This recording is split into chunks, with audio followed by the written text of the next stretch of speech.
The Mandela Catalogue by Alex Kister is one of the best analog horror series I've genuinely ever watched. It is so great. The way that it utilizes analog actually has a point. It isn't just throwing it in there as some cheap trick to make you get scared or build up the horror. It genuinely adds to it and adds to like the whole medium of the genre in general. There are so many mysteries contained within it, and I know a lot of people have covered it before, but I've kind of avoided those videos and wanted to stick to doing my own thing. I based a lot of this analysis off of what I came out with in my own head. I avoided like wikis and stuff. I wanted to have my own thoughts on it. The only thing I got a little help from I got a little help with the timeline, but everything else completely me, and also threw in my own spins on that. But yeah, so I wanted to give my own take on it and let me know what you think. Also, I'm sorry if the camera in the first half is kind of iffy. After volume 2, it's going to fix, but at that point I was figuring out this new camera, so it looks a little bad, but like I said, it gets better after, I promise.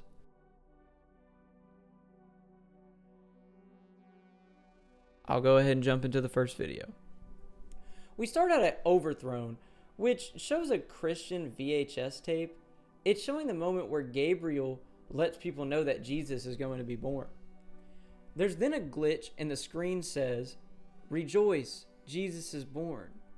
We then get some creepy voice overlaying the footage of Israel. The angel's name is bleeped out and it has a distorted face. I can't quite tell what it says, but the voice is like a slight whisper. As Mary then says, she will do as she's told, and we then cut to Joseph with the distorted Gabriel in his window. We then hear this. "I will fool the shepherds. I will know their greatest fear. I will know your greatest fear. Wake up, Joseph. Wake up, wake up, wake up, wake up, wake up, wake."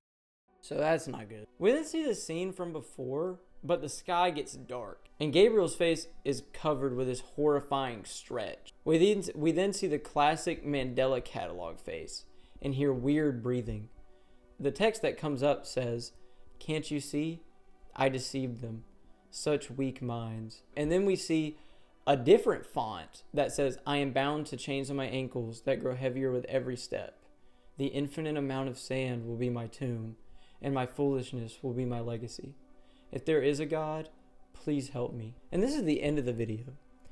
The first thing I want to say is clearly this is showing what would happen if some demon replaced Gabriel. He deceived the shepherds and is growing fear within people. This is clearly not the religious figure Gabriel. It's some fallen angel that's replacing him in some way. Also, the text at the end is pretty interesting. I think obviously the red text is this alternate Gabriel, while the small text is clearly some other religious figure that should be going down their story right now, but he's been entombed. This makes the most sense because, I mean, the text font being different, one is so harsh and red, and the other is very small and fair, I guess is the best way to put it. So clearly there's like some merit to that. Though after this first grade video, we can get to volume 1, where it's all this big, long video with multiple different ones within it. We immediately start up volume 1 with this black and white movie clip where it says, "Monsieur, who are you?" And then it's cut off by the United States Department of Temporal Phenomena. This is where we first hear about the term alternates. They tell us they don't understand much about these creatures, but we should stay home, secure entrances, and have access to self-defense.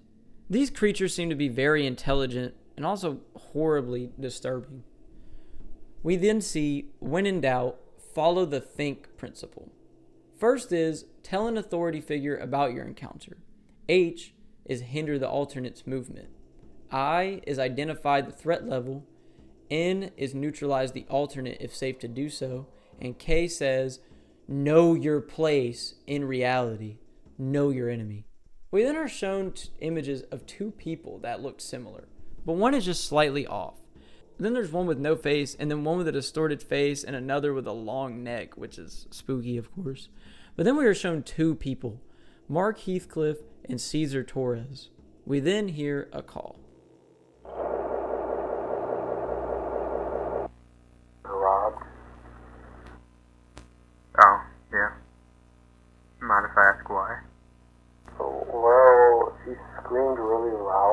before I found her on the ground. I just moved. Do you have your doors and windows locked? What the broadcast told us it is? Yeah, that's the weird part. Maybe she saw something? I don't know. Alright, shouldn't be too bad. I'm just gonna switch them on and get out of there, though. You know how I feel about your house. Is this call between the two? And Caesar says he heard his mom scream before finding her deceased. He tells Mark to cut on the camera around the house so he can try to see if something is there. They then show the CCTV footage, and it has 4 angles. At first it seems fine until a horrifying noise is heard.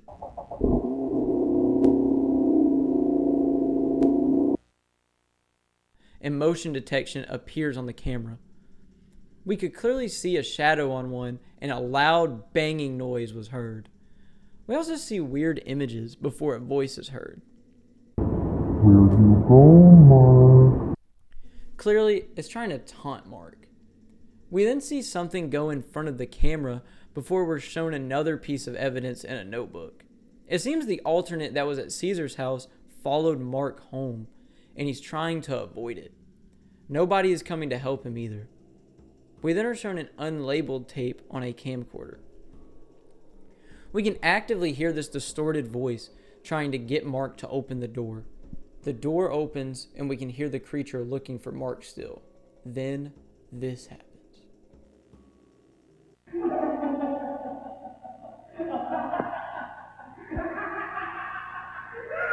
You fucking bastard!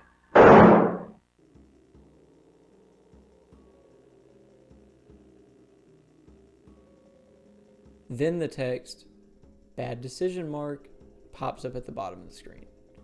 Clearly at this point, Mark took his own life from the creature tormenting him.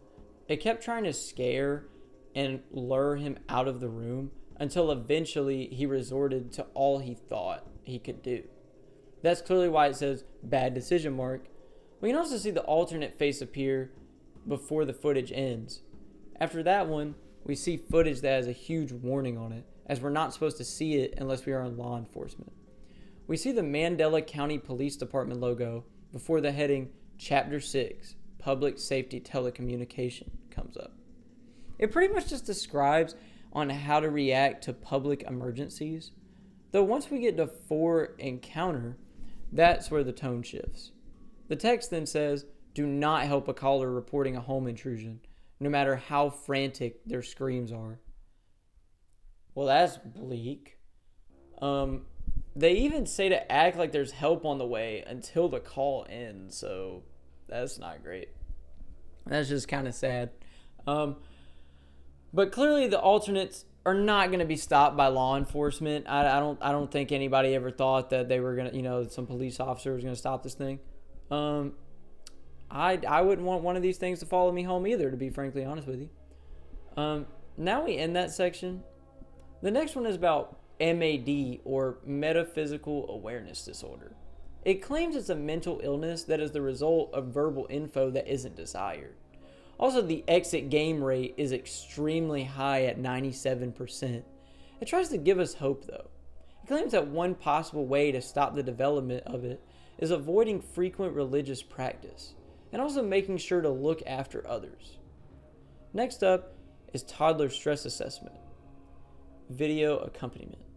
This is an assessment for kids 1 through 5, but we'll see what it's for in just a minute. It also makes sure to let us know the only light should be coming from the TV. We then enter section 1, which has noises play, and then section 2 begins with Nosferatu. Then it starts showing these childhood drawings from an evidence grouping. It's by Mark. Sounds familiar. He also went to Mandela Elementary School. The first thing it says is, "Daddy didn't check under my bed last night, so I went to Mommy's room. I was scared. There was scary knocking on the door, and the scariest part is walking by the dark room by the stairs." It then shows a drawing he did before describing how he went in his mom's room and saw a man. Then there's a cartoon that mimics this exactly. The knocking got me. I can't lie. It was so loud. It scared me so much. Like, I can't even lie to you. They then show an intruder, and that's the end of Volume 1. And clearly, it was our setup, our guide for the different ones that are coming up. Clearly, we start out learning how these alternates work, and possibly came to be.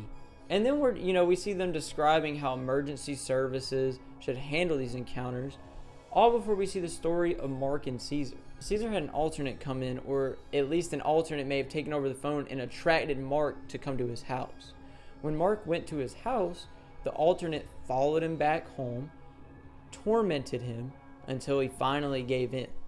One big reason that I think it's, this alternate could have honestly already gotten Caesar by the time the phone call came in is because clearly Mark has already had an encounter with the alternate. He had it whenever you see the childhood drawings from when he was 4. He already experienced handling this alternate beforehand. So what would the alternate think would get him other than mimicking his own friend to lure him in? Eventually this works. But what's kind of crazy is we also see a lot more foreshadowing for what's coming later, but I'm going to wait on that. But it's just amazing storytelling.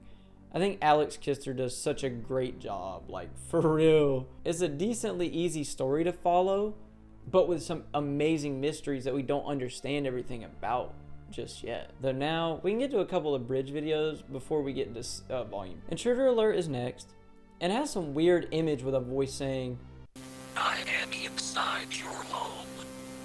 So that's great. We then see the Mandela County Child Endangerment Awareness Association, that is a long name, make Keep an Eye on Your Children. It then talks about how there are kids to take care of, and while you have things that can entertain them, you have to make sure they don't view bad content on TV.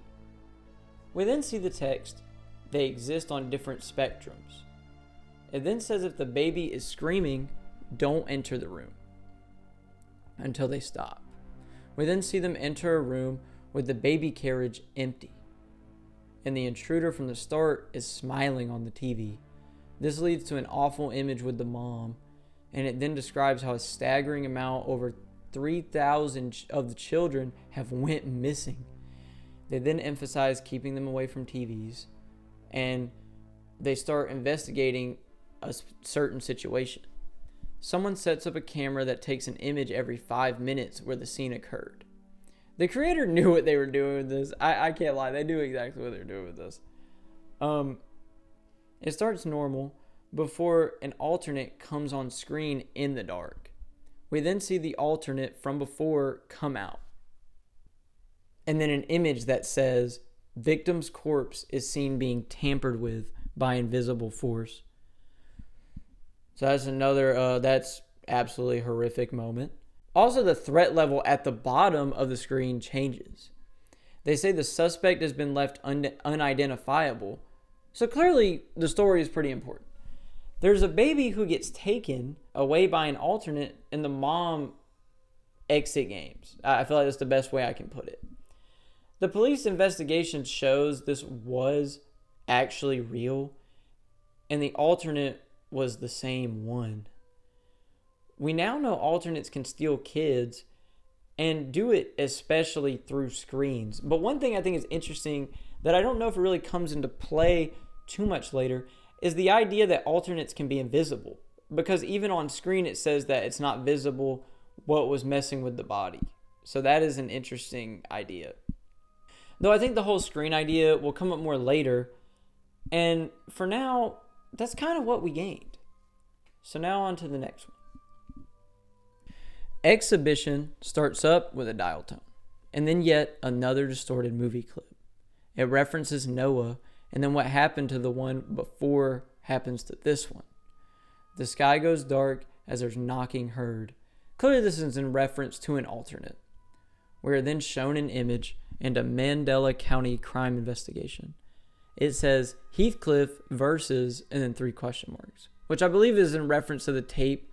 We see what happened to him after the alternate followed him home. We also get more names of people, such as Lieutenant Thatcher Davis, who becomes extremely important later. We see a camcorder in his bedroom, and then with him driving at night. It even shows footage of the building from the image before. Clearly, there's something up there. Then we're taken back to the house. After a lot of wandering around in a dark place, we see footage back outside of the building from before. Back in the house, we have something happen. So clearly, there was an alternate, but also a lot of footage. It was so sporadic and around many different places that what we get from this is Mark has clearly been tormented by this alternate and is now paranoid. Rightly so, as this thing literally won't go away. After that segment, we cut back to the movie footage with distorted Gabriel again.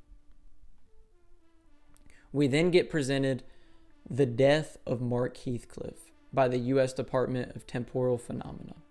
We see these creatures utilize analog televisions and mirrors. An exhibition fully marks the end of this section of Mandela Catalogue. So what did we learn post Volume 1? Let's go over it.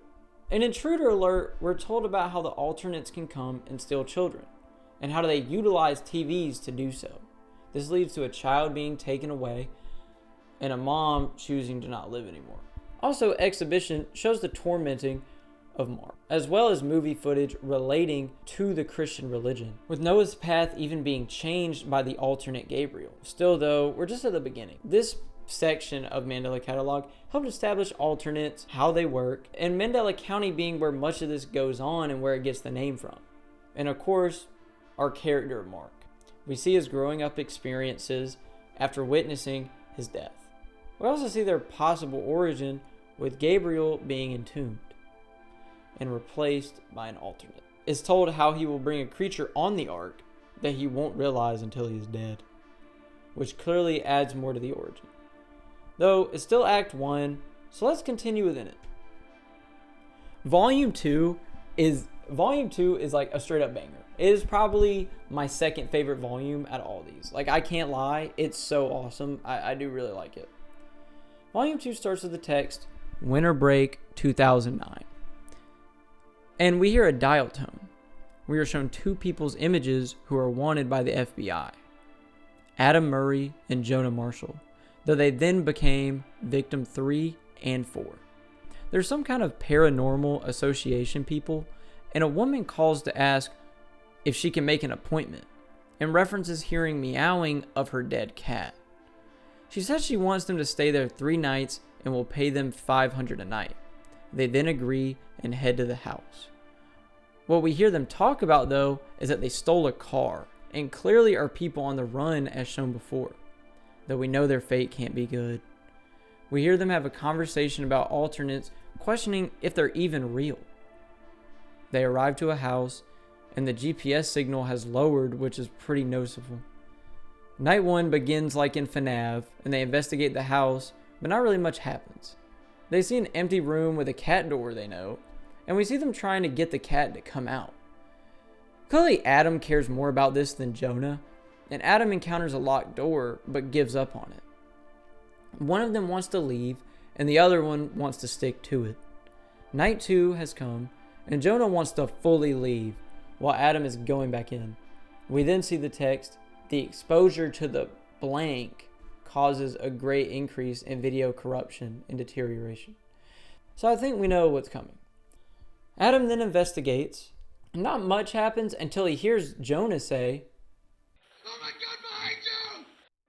on repeat, and it's like glitching. He questions what he even did, and then Adam continues.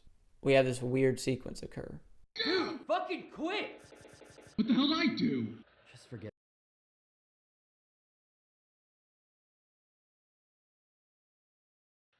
What are you saying exactly? Dude, that's not funny. What's not funny? Take a tiny bite. God's probably not even looking. Oh, go ahead.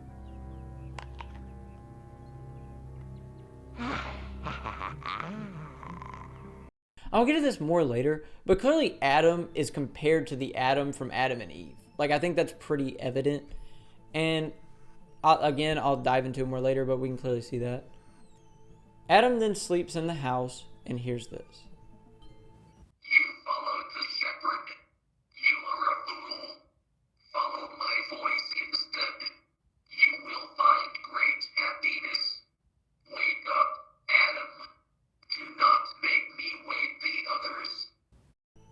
So we literally have the devil trying to make Adam fall into his trap, telling him he will find great happiness. But we all know it's a lie. Adam sees the door open, and we can see and hear an alternate version of Adam. We have some image that seems blank with question mark littered all down the image as well. We then have a very great put together sequence of Adam and Jonah sending messages to each other with images. Jonah hasn't heard from Adam in a while and wants to leave. Though then Adam miraculously responds that the locked door opened and he can hear the cat. He also wants Jonah to come in. They have some long altercation and we find out someone related to Adam passed away. And Jonah tries to get him to leave. But Adam just won't. He sees a cat on the TV before it changes to an alternate. And we see footage of Jonah driving away, but an alternate has followed him to taunt him about leaving Adam. Then at the end, we presumably see him arrive back, and that's where Volume 2 ends. Wow, this one was action-packed. There's so much that happened. This is what I think the story of these two were, though.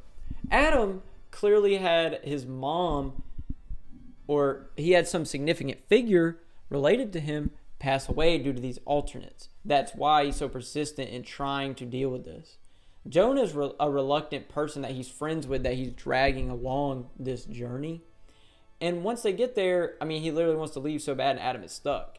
And then you have Adam, who's compared to the Adam from the Garden of Eve, or the Garden of Eden, and bites the fruit. But for him, it's not just biting the fruit, it's walking to this alternate. In the text, the alternate says stuff like, "Do you remember me?" and all these things, which make it seem very odd.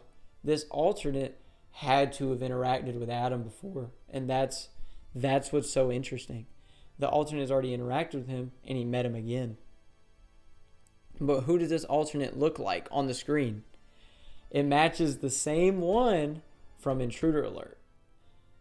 So the baby that was possibly taken back in Intruder Alert was Adam, which I'm pretty sure is confirmed by now with all this other stuff. But at this point, I want to make it like a story, so I'm trying to keep up the escalation of it. But we can go ahead and say that Adam clearly had that interaction with the alternate and lost his mom to her losing her child. But what's weird is Adam didn't die. He didn't just get taken. He's back. So something's a little off with Adam. And clearly that's a lot of what the bulk of this is that Adam has been affected by this alternate and somehow lived the encounter. And then we go to see Jonah, who ran away but got somehow lured back by Adam. But this is where the time is skewed. We don't really know what happens to Adam. We don't really know what happens to Adam either, but we very much don't know what happens to Jonah. Because Jonah gets taunted by the alternate, but we don't really see what exactly happens to him other than those photos inferring us that he did come back, or at least met back up in some way with Adam. But we don't really know that just yet. So with that in mind, we finished Volume 2, and there's a lot more ground to cover, believe me. We're not even halfway done yet. So I'm going to go ahead and start Volume 3. Volume 3 opens up zooming into a house with a baby crying and a mom trying to calm them down. The mom discusses how the baby won't stop crying and how she's unplugged the TV already. And with the divorce agreement, we see Lynn Murray, a mom with the same last name as Adam. This answers our question from last time already. We then see a broadcast where Sergeant Ruth Weaver and Lieutenant Thatcher Davis have been promoted at the Mandela Police Department. We then get this weird sequence. Hello, no one is available to take your call. Please leave a message after the tone. Good evening, officer. One of our students, Mark Heathcliff, he's been absent for the past couple days. A teacher calls about Mark, which is very odd, and we see the after effects of what happened to Mark. The reason the teacher couldn't get an answer was due to what he did back in Volume 1. Also, we're clearly following Thatcher Davis through the Mark Heathcliff crime scene. and his interaction with his sergeant under him. We then see evidence of the mishap. Footage is shown of the shadow under the door tape Mark recorded. We see parts of what he had to experience that led up to his demise. The voices outside of his room segment is honestly so sinister. I think one of the weirdest parts to me is how you can hear like it's like a congregation of voices, not just one alternate. It sounds like a group of them, and they're all conversing outside of his room, which is just like, that's horrifying. We can clearly see from Mark's notebook that religion is something really big to him and how he finds solace. We can see his notebook ramblings are pleading for protection, though the reason he decides to end his life is he loses that hope. The alternates tell him how God will not save him and that it's all pointless. What a horrifying confrontation. Like, my God, that is terrible. Clearly, the alternate knew that was what Mark was holding on to, and they have some insight into people's minds, as identified by Gabriel. They know their fears. It isn't necessarily that there is no chance, just that they know how to make someone feel that way. After that, we see a talk between Thatcher Davis and someone trying to help with the investigation. That's when a tape called The Might of the Subconscious starts. And has the guy from Sesame Street from like that really creepy episode for some reason. It brings up how to manifest a friend in your head and bring them into real life. Clearly, this is a way to bring an alternate into the real world or something of the sort. After that, we see Jude Murray contacted Thatcher Davis. Clearly, Thatcher thinks it's an alternate, but Jude says it doesn't look like anyone he's seen. That's weird because the alternates always just resemble them, but this time it didn't. Another officer is going to the address, but then has to ask for Thatcher's help. We even see the automated camera images from before, but no alternate. This has to occur before Intruder Alert for sure. They agree to inspect the home though, and they start investigating the inside of the home, and we hear some weird music and a TV with static. Well, that's not good. Thatcher starts having an interaction with an alternate mimicking him. His odds are pretty slim to none at this point, to be honest, but that's when we hear it. It mimics Jude's call. So my belief is it either heard Jude before he died or went missing, either or. I think that's most likely what happened. But it also could be that he passed and he was just mimicking Jude to get Thatcher to come there. Also, in the footage, we see the alternate reach around and try to get Thatcher before he books it. His other officer, Weaver, is gone, from what I believe. Thatcher is now alone. The alternate has clearly followed him home, just like it did with Mark. Inside of the house, we even hear music again. At this point, it seems like they're just playing with their food. We then have an absolutely crazy sequence. We then get the, uh-oh, bad decision, Thatcher. Thatcher seems to be gone, as it says. There wasn't enough room for the two of us, Lieutenant. I was really pulling for him. Though he went down with a fight at least. So what do I take from this? Well, let me tell you. So that whole imagine your friend thing wasn't just some pointless thing. It clearly had to do with manifesting an alternate. And as we know at this point, Adam was definitely that child. So this alternate came from Adam's mind, and he inadvertently causes both of his parents' deaths, which is just awful to think about. And he also causes mayhem for later. This alternate is one of the most special alternates in here because it doesn't just take someone else's form. It has its own that Adam came up with just in his head and manifested it out of the screen. It's also why Adam became part alternate. It's just a really weird thing with the way that it works. All of this eventually got Thatcher Davis to come to the house, where he ends up having the imaginary friend alternate taunt him and follow him. But it followed him home just like Caesar did with Mark. But at the end, we see that the Mandela Police Department's saying is every day gets brighter. And that's actually the name of the next entry and the final entry in Act 1. Every Day Gets Brighter starts with an absolute bang. Thatcher did survive. I'm sorry I had to act like he died for effect, but like, what else was I supposed to do? I had to act like he died because I was surprised. I wanted y'all to be surprised too, even though most of y'all have probably seen it at this point. But he lived, though clearly he's been tormented and broken, but he didn't give up. They couldn't scare him out of this world. This video, though, shows his ramblings about how he lived, but he's just hardly been able to manage all of the his psyche at this point. It's deteriorating, or at least it's very hindered at this point. But at least he's alive. To me, that gives me hope, because at this point, we hadn't seen anyone actually survive an alternate encounter. But now we have. Well, yeah, we haven't found out how to kill one or anything like that. We've seen that it's possible to live one. And so that, to me, gives us a look into what possibly Act 2 could be about.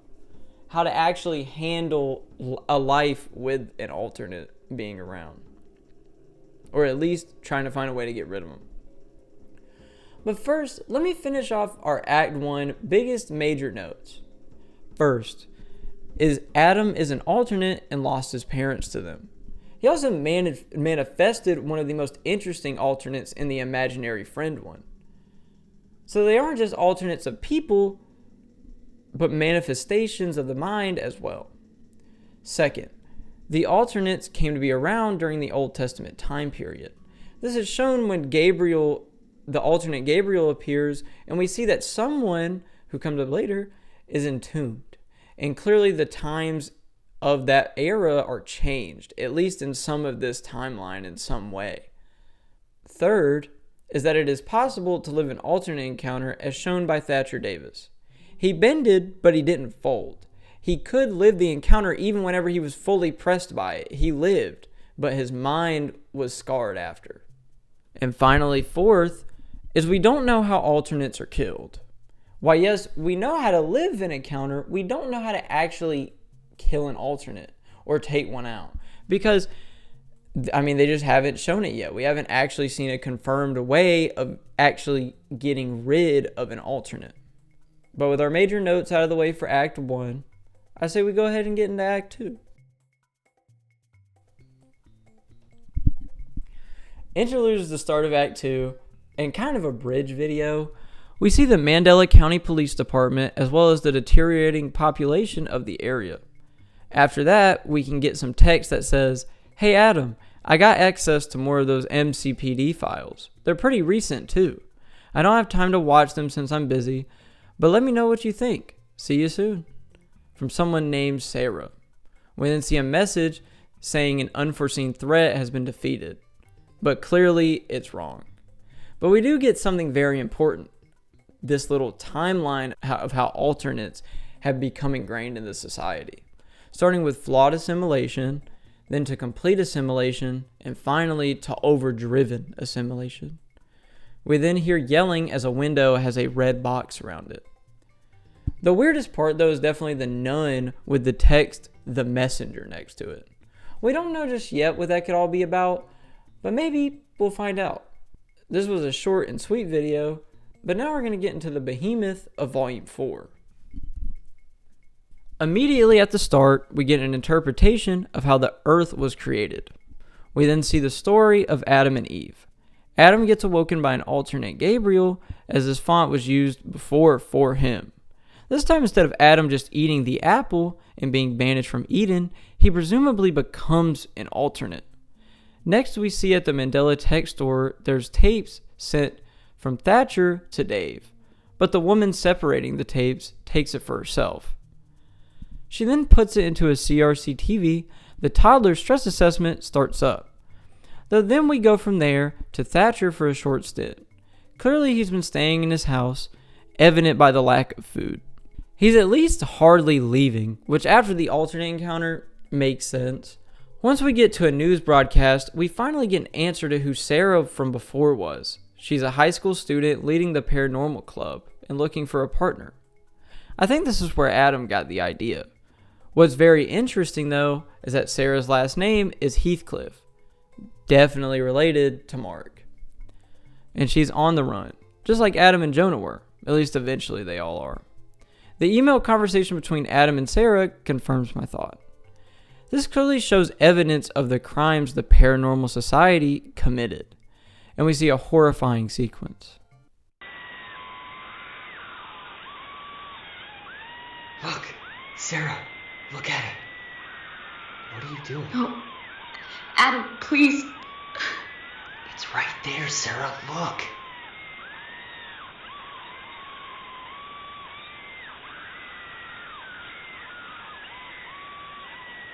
What's going on? Don't you want to see? I can't look. Please. It's literally looking at us, Sarah.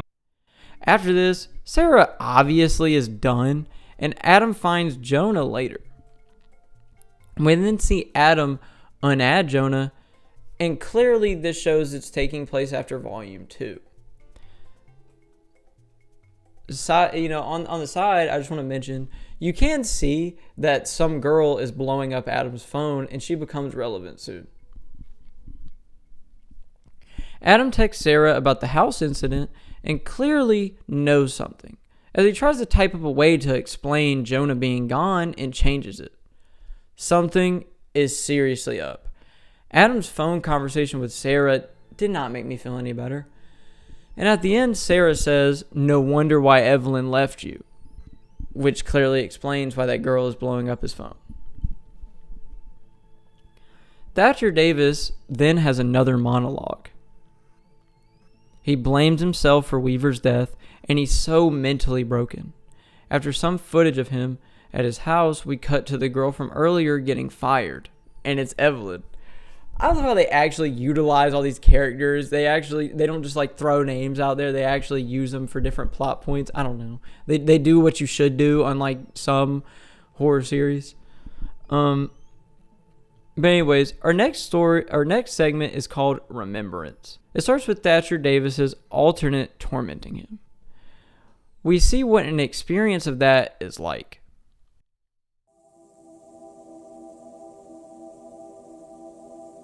This is Lieutenant Patrick Davis. Seems like I made a mistake. Everything's clear here at the station. Calling off all units. Over.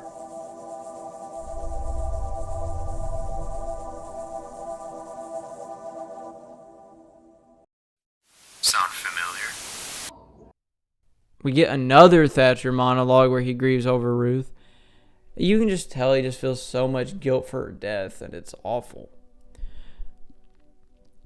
Now we see the text conversation for Sarah's side. Sarah tells Adam to make a video, and Adam uploads the drafts that he made about Jonah's death. The first video is nothing, and then the second video sporadically changes into house footage, and then a call with Evelyn talking about Jonah's death. The whole ending of this segment is so weird, as it's still the video, but something tampered with it in an awful way, and is from a different time. It doesn't make much sense now, but it might later. Now into the correspondence section. We see Face Studio 2, which is already sketch, to be honest. This has to be another thing that causes alternates. We then have it continue until the face starts saying some awful crap, and we can see the site we saw in Intruder Alert, but in live action. I don't think I can show it, but it's with Adam's mom. After all of that, we see Evelyn enter the police department to meet Lieutenant Davis, but he's not there, and we find him at home having a conversation with the tech guy. He's leaving town, and that's why he fired Evelyn. We then cut to Malignance, which shows Evelyn in the office yet again. The tech guy has a really weird scene, though where he goes is to some grand looking place, and then the screen goes black. That's when we see it, though. The alternate Gabriel torments David until he's done with. We also see where Thatcher's looking through files and sees Adam's stress assessment test that says he didn't react to anything. And we also see a switch get pulled, and it makes the building go off and makes the lights go out, though Evelyn stays inside of the police department. Once we go back to the text conversation, Adam's screen gets taken over by Adam's alternate, the imaginary friend he manifested as a child. It then goes over why he created him and how Adam is haunted by the fact he's an alternate. Sarah also recognizes that he was speaking to someone else and calls it out. Though after all of that, we see a similar text we saw at the beginning from alternate Gabriel. And it says, I deceived him, the Mandela prophet. We have their prayers and their records. It begins today, with an image of Adam Murray sent in that face program. And with that, we finish volume 4. Firstly, the Adam stuff is a buildup of how the society got started, and also showing how he is so invested into it. And it also shows how the present day alternate stuff started up. Adam as a child had an imaginary friend who he manifested. This then led to him being taken and his mom taking her own life.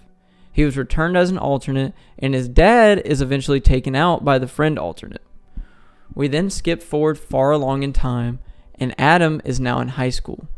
A girl named Sarah wanted to start it up as a person related to Mark Heathcliff, which clearly influenced this. But Adam joining clearly escalated things.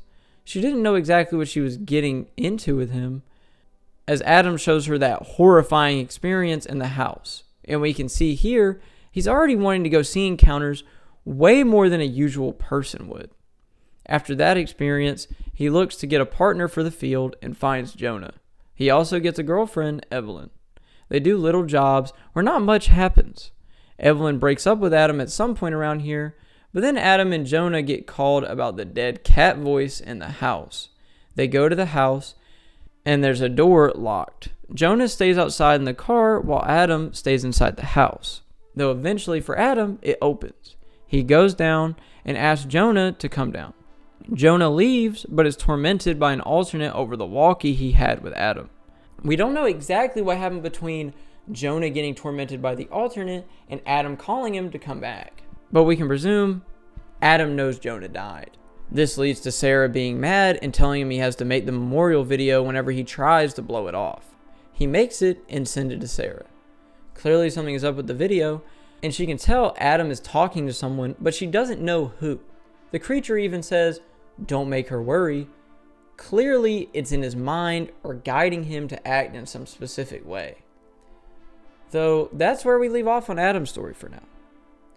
We got a lot more info, but there's still a lot that we haven't filled in, especially that point between when Jonah leaves the house and Adam asks him to come back.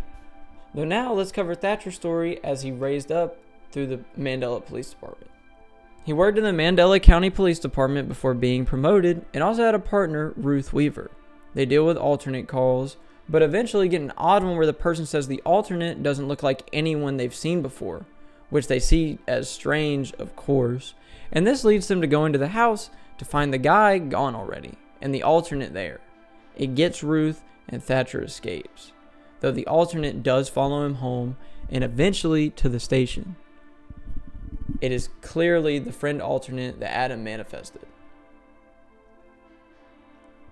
Thatcher survives the encounter, but is left mentally scarred. He falls down a rabbit hole trying to fix what happened to Weaver. He has his friend David look at the tapes, and eventually David leaves and alternate Gabriel gets him. His leaving of his job led to him firing Evelyn, which now has her going to meet Lieutenant Davis for a job. Though this then possibly leads to her demise when the lights cut out, and we've been seeing that she's followed by something throughout the video. But at this point, we're not sure what. That video was absolutely jam-packed, and it filled in a lot of why did this even happen question. Though after all of that, we can go down our last stint of smaller videos before the final volume to this point. The story of Easter has that same look as those past tapes from before, and it's also from the side channel Genesis Apocryphon, which has been shown to actually be a part of the canon. It's showing the story in the Bible of Jesus rising again. But now, alternate Gabriel is there instead after the tomb opens. We see the video lose color like before and witness this.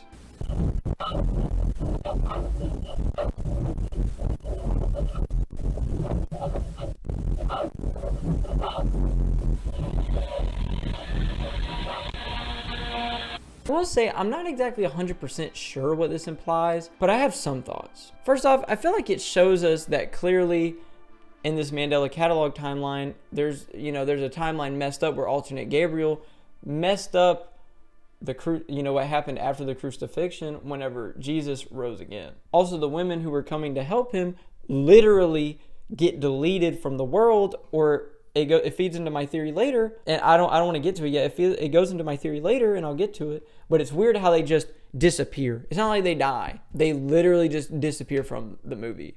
So to me, that definitely means something. I also feel like this Genesis Apocryphon channel could be more important than we think it is at this point. But it gives me that To the Ark vibe, I'll just say that. But anyway, clearly there's some kind of butterfly effect deal going on, and I'll get to it later. This one was short, but next we can get to the Mandela Catalyst. In Mandela Catalyst, we see the text 2009 Channel 3 incident, and it starts describing what happened to David in Volume 4 at the St. Gabriel Church. Then suddenly, the TV broadcast gets taken over by some alternate with the text, "No more running away." Though it then changes back, and we see a conversation between Evelyn and Sarah. She asked about Adam, and Evelyn hasn't even heard from him in a very long time. Sarah clearly is worried, but doesn't admit what has been up with him. We then cut to inside of a house, where Adam is showing Evelyn something, but it's not Adam. It's an alternate. His alternate. We then get yet another cut to the Bythorn Hospital, and we see how David is there. Something odd happened, but they didn't really explain it. We cut to an outside scene where we see the text they typically use for Gabriel appear in the sky, as it says, "Wake up, Thatcher. Can you hear me? I am your intuition. Do you hear the sounds? Go and see." Which clearly is more of the alternate Gabriel trying to get Thatcher to fall into their trap. He does leave to go somewhere, and we hear this.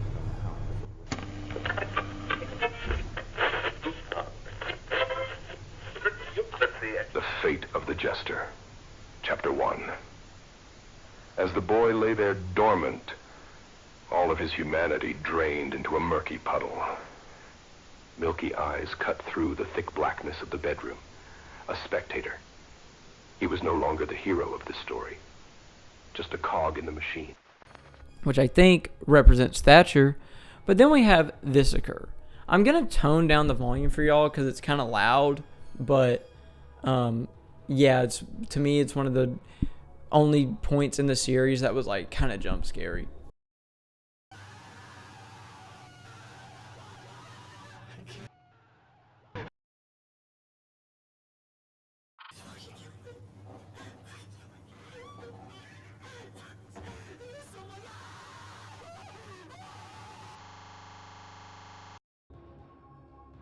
So clearly, he's investigating this place, and it ends up being Adam being half alternate. The screaming continues to rampantly get worse, and then finally tapers off. That was one of the most horrifying entries to me. To see Adam absolutely like wailing on the floor is like, I don't know, it's so weird. Like, it's so eerie, just, ugh. Because he's like glitching, he's like turning into an alternate, and we see that. But it's really cool also having Thatcher and Adam interact for the first time in the story, as these are our two main characters we've been following. It's a horrifying scene, but it's kind of cool that we see like what's been going on. The room looks like a mess too, which clearly can make it seem like it's been days. The alternate is breaking him, for sure, but also he's part alternate. Then now we can go on. Presto is another shorter entry and starts us off seeing the clearance sale for Mandela Tech. Though I think the worst part is the visiting for analog TV. But then we presumably hear an interaction between Sarah and Evelyn. At least I think.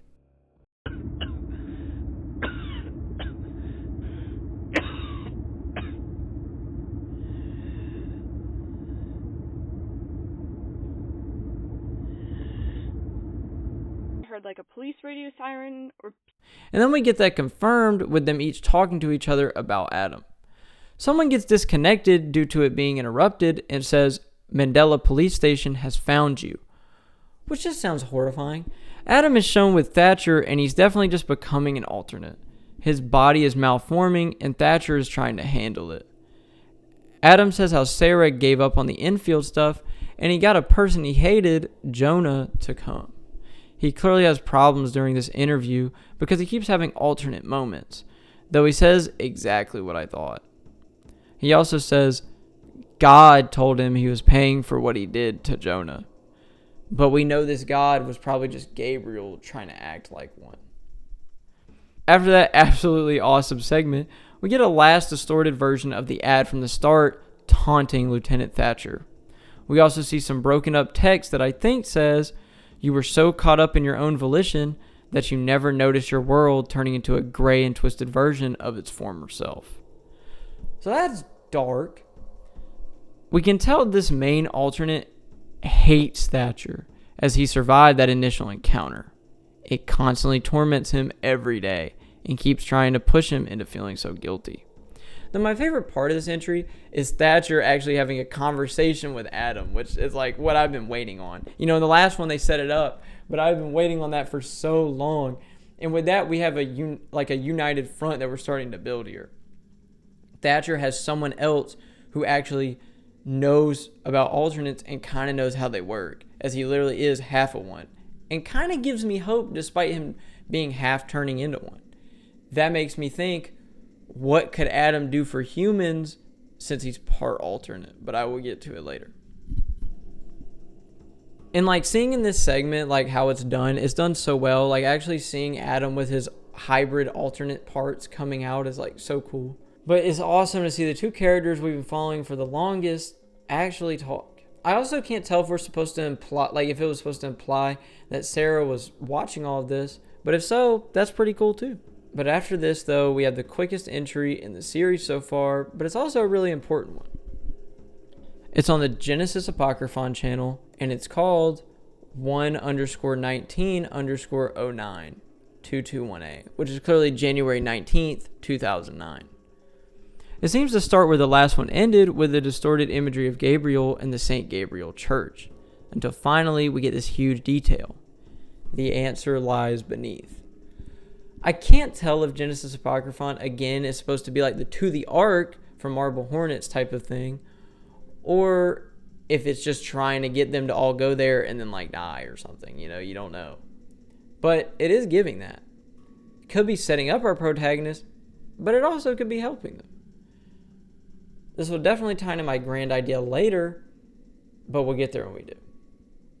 This is an interesting one for being so short, but it does give us that little bit of info that sparked so many of my theories and ideas, and gives us solid things to work with. Now into the last short entry before Volume 5. 238 is up next and is literally a Vine comp with some absolute classics. Though after a few of them, it changes to some voicemail box. We also hear a news broadcast and see the camera footage of someone walking through a house, and it clearly is eerie, but then the electronics cut off once they get close to the living room area. They do spot some weirdly shaped thing, and we're shown a man with what seems like butterfly or moth shape around him. We continue to see flickering electronics to show an alternate is around, but then we cut back to Vines. And that's the end. To me, this adds even more to what I'm going to get to later. We have a time jump to 2015, and still we see what's been going on in the past happening then. And as for the imagery, I think it has to go with the whole rising again idea from before, or the butterfly effect. We've built this distorted version of the story from the Bible in this, and that's still present here. Though before I delve into everything, we have our last entry up to this point, and it's a major one, as it's Mandela Catalogue, Volume 5. One thing I found out actually before I get into this was originally this entry was intended to be Mark and Caesar's setup for what happened earlier on, as one big prequel one. And it does end up being a prequel entry, but not about Mark and Caesar. There were some things that got changed due to stuff that went on behind the scenes for them. But I honestly appreciate how it turned out with the lower budget and the smaller team working on it. It's still great. So now, let's get into Mandela Catalogue Volume 5. Volume 5 immediately starts with us hearing the callback from Volume 3. And I believe we see the house after the attack occurred. But before Thatcher got there, we then see some weird footage of something called Operation Census. They also explain how there's some oddities throughout, like some car passing through the county 11 times, and it only seems to come from one direction, not coming back from where it came from. It also says an Agent Booker collected samples from the house of Nicholas Barringer, and we see 2 photos and video. We clearly see the alternate in all of these, and it's either one changing a lot, or it's multiple congregating in one home. It also says for some reason they weren't aggressive, and that's pretty odd. We also learn about Midwestern relocation services, which is sketchy, and it seems like a way to get people, or just like an illegal act in general. After that, though, we get a long string of text talking about how when you use the service, you need to park your car in a cornfield and leave the keys. As it then says, the empty space in the cornfield is the beginning of a path that leads to a structure in the center of a plain. I'm sorry, that was a lot. This sounds very odd, and we then see the video footage of how this works. It reminds me of the vacuum repair place in Breaking Bad, honestly. The person talking later does too. We even get our prescription drug of this analog horror called Timaril, which sounds like it's supposed to calm you down from an alternate attack. But the line, "You are not alone," seems like it could go either way. Also, the side effects are pretty bad. At the end, we see some weird alternate footage, though quickly after, we get some weird clay animation showing the time of Jesus as a shepherd. He's getting talked to by alternate Gabriel, which will clearly change time. Instead of asking for forgiveness and being forgiven, Gabriel just creates an alternate sheep.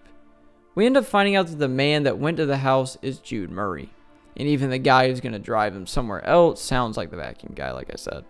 Though, we assume Jude died at the house, but he tried escaping the alternate by leaving Adam there as well.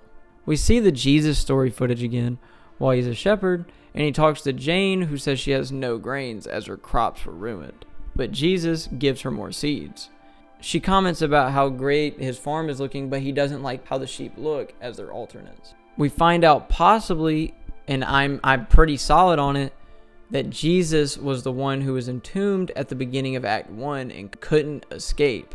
It distinctly relates to that "I'm bound to the chains on my ankles" line from Overthrone, as well as being trapped in the sand. We then cut back to hearing Jude on the phone with someone, presumably the man who was gonna pick him up, but he was scared off by an alternate. What's weird is the man on the phone says, "An entire community of the kindest people I know were ready to welcome you. They were so excited to meet you, Jude.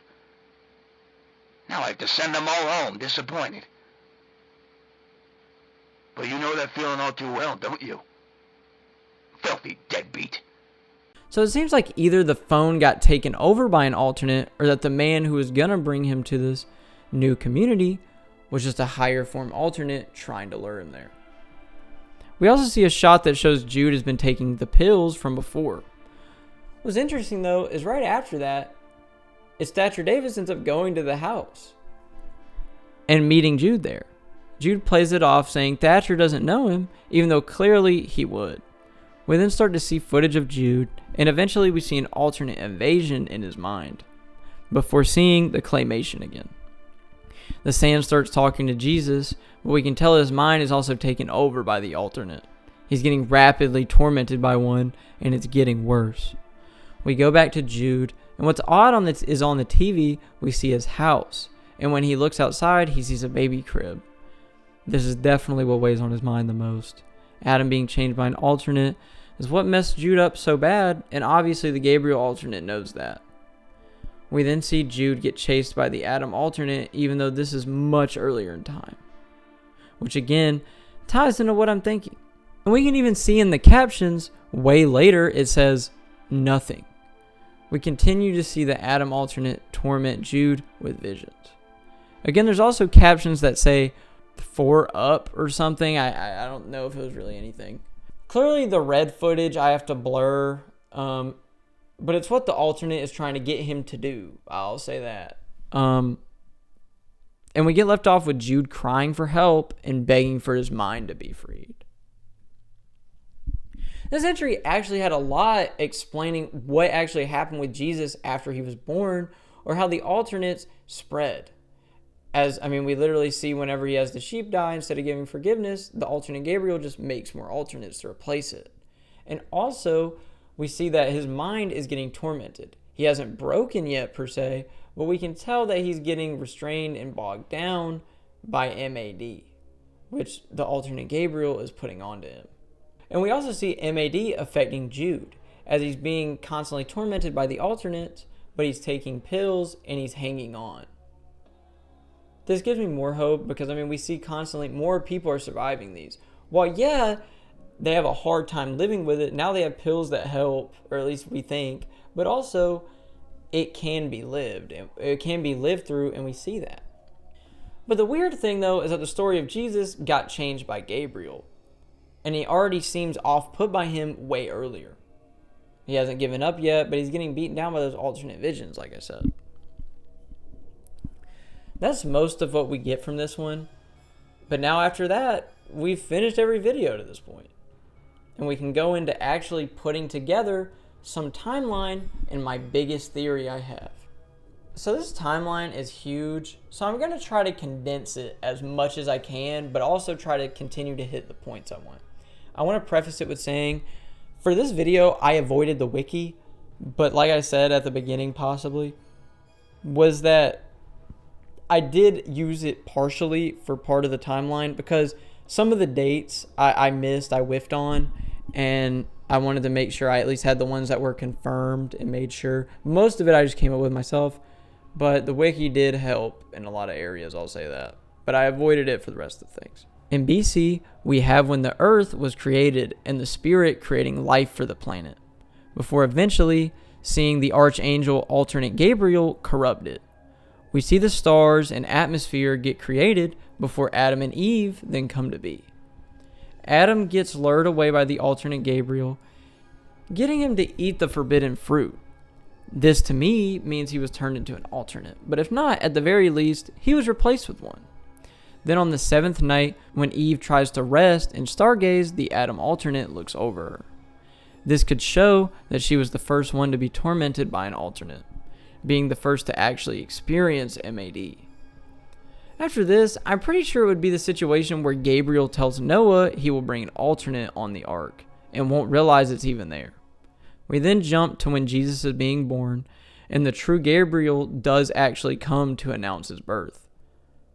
But then alternate Gabriel deceives Maria, Joseph, and then finally the rest of the shepherds by scaring them into following him, saying he knows their fears and so on. Jesus is born and then becomes the shepherd. Though when one of his sheep die, alternate Gabriel replaces them with alternates as sheeps. Jane meets him and he helps her by giving her seeds. But the biggest thing is that alternate Gabriel torments Jesus with constant MAD apparitions. Somewhere in here, based on the first Genesis Apocryphon video, we see that alternate Gabriel messed up the crucifixion and the day of Easter. In some way where the tomb of Christ was being open, but he's just there instead of him. After that, we zoom up to 1978. Mark Heathcliff being 4 years old and dealing with an alternate encounter. It's in his mom's room, but doesn't get them yet.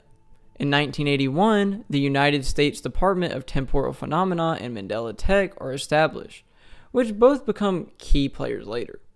In 1982, we also see the first rise in MAD in a very long time. Adam Murray is born in 1988 and Sarah Heathcliff in 89. The rest of their friends are born around here as well, but once we get to the 1990s, we know that the face software at some point was created, but there isn't really a time I can even pin down when, but probably earlier on to further accelerate the MAD crisis. Also, Thatcher Davis and Ruth Weaver get promoted in 1992, and Adam's parents get divorced, though they seem to still be in touch. In August of 1992, Mark goes sporadically to many places, like his childhood church and house, but does actually live the alternate encounters this time. Later on, Mark receives a call that seems like Caesar calling for help at his house, but it turns out to be an alternate. And it just lures him there, and this led the alternate to following him home, and eventually leads to Mark taking his own life. Lieutenant Davis investigates the Mark crime scene, but Ruth says he shouldn't worry about the case anymore.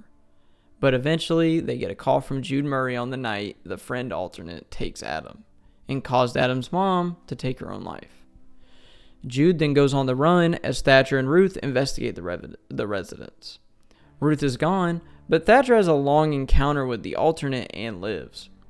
For over a decade after this, though, it just tries to torment him. Jude Murray tries to relocate, while officers volunteer to capture images facing Adam's room for evidence. They see an invisible force mess with Lynn's corpse, and also find the Might of Subconscious tape. When we go back to Jude, he just ends up in a trap by an alternate, where at this point in time, we just know how he got tormented. This leaves Adam alone, part alternate, and eventually he's taken care of by someone else. We then have a large jump to 2000, where Dave from Mandela Tech helps produce Face Studio 2. This software definitely led to more alternates being manifested. Then once we get to 2007, Sarah Heathcliff establishes the Paranormal Club and finds Adam, who joins. Adam brings Sarah to a real alternate encounter, which scares her out of being in the field. So he later finds Jonah, who helps him in the encounter area of the operations. In 2008, Adam has a weird sleep paralysis-esque experience when he sees the man in the corner. Once we get to 2009, Evelyn Miller, working at Mandela Tech, finds one of the Thatcher tapes he attempts to give to David. She then watches one.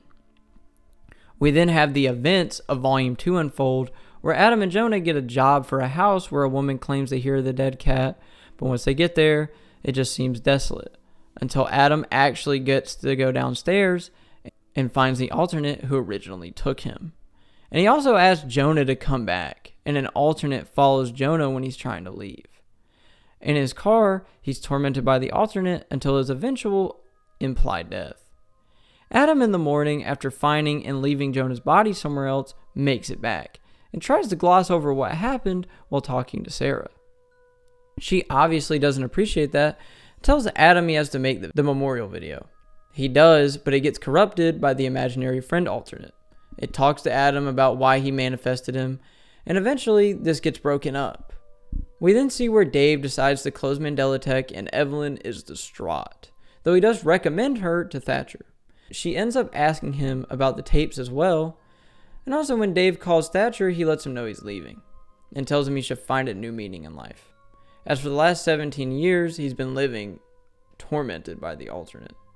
Dave leaves and goes to meet the O'Brien person at the St. Gabriel Church, but he was tricked by alternate Gabriel, who takes his life. After this day, the Channel 3 broadcast incident happens and Dave's body is found. Still in January, Thatcher gets awoken by a voice telling him to follow the screaming in the middle of the night. It leads him to Adam Murray, who's screaming awfully. He takes him back to the station, where we could see Adam clearly having alternate characteristics. After this, Evelyn asks for Sarah's help in trying to find Dave, though the Mandela Tech store closes because of his death. On January 19th as well, we saw the weird church video about the truth lying beneath it. We then have a large jump to 2015, where there's a Vine comp with alternate footage, and also a weird moth or butterfly symbol. As of now, this is where the timeline ends. And honestly, this is the most condensed I could get it without leaving out some major detail that comes a lot into play. Though with this complete timeline, I can get to what my theories are at this point. In my opinion, one big thing is that has to be occurring is that alternates are moving through time. And you might be like, that's the dumbest idea you could have ever said. That doesn't even make any sense. Well, hold off. So my whole thing is, I think it's weird how the stories of the Bible aren't changed in this universe, but we see that clearly these things didn't happen, or there's certain things that changed, right? And so while it may be goofy, okay, it does make a little bit of sense. Think about it. Why in the Genesis Apocryphon video, instead of alternate Gabriel coming out and killing all those women, why did they just disappear? They didn't do like some weird, thing to like show them dying or something. They just disappeared. They literally just blink and poof out of existence. How does that make any sense? Why would we even get shown that? Unless it shows that when time changes, it's causing this big effect that is changing the timeline. But see, The reason why I think there's either multiple timelines converging or there's some kind of changes in time is because the Bible isn't changing. The story in the Bible isn't changing as seen by Mark, as that's literally the religion he followed. And what ends up making him off himself is finding out, or at least being told, that what he thinks isn't true. And I get what you're saying. Well, religion, is based on different ideas, and it's what people came up with, so there's things that are going to differ from reality. But certain things in religion, as in the crucifixion of Jesus Christ specifically, or like specific moments, are some historical facts of things that happened. Not necessarily that what the religion believes in is all true. Like, people can have their different opinions. But I'm saying as in certain events, like the date certain people were born, or these different ideas of what they did with their life, or like how they acted. Those things, some of them are literally facts, right? And because I'm not even a big Christian person, you know that, but like I'm saying there's certain historical things that are facts, right? And they're still listed in the Bible, even though they're said to be changed. So that makes me think alternates can move through times as kind of like an omniscient being, or at least the alternate Gabriel one can, and he can bring alternates into different time periods. That's why we see that random big jump to 2015, and we also get that image of the butterfly, because I think it causes a butterfly effect that starts affecting the timeline. It starts changing things. It hasn't fully yet, but it starts changing things and causing people to die to things that didn't originally exist. I mean, it literally changes the whole story of the Garden of Eden, and it's not reflected in the Bible clearly because Mark still follows that. And to me, that's the kind of thing that makes me believe in this whole time travel idea. And so how do I think they're going to solve this problem? Well, Adam is part alternate. And while he might not want to be one, obviously, maybe somehow they could find a way to use his powers for good.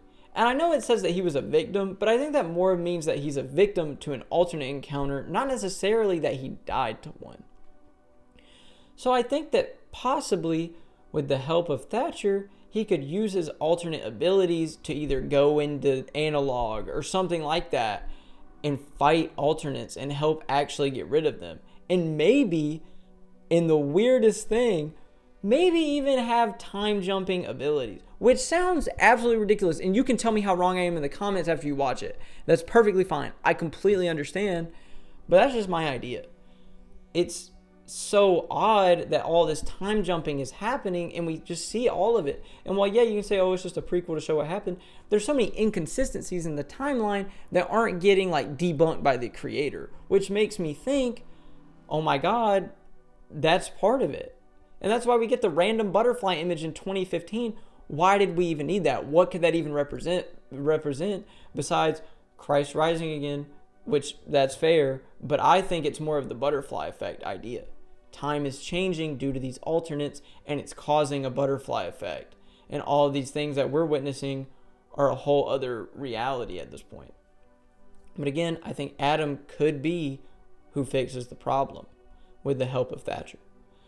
But the other thing is how we learn about how under the St. Gabriel Church, it says the answer lies beneath.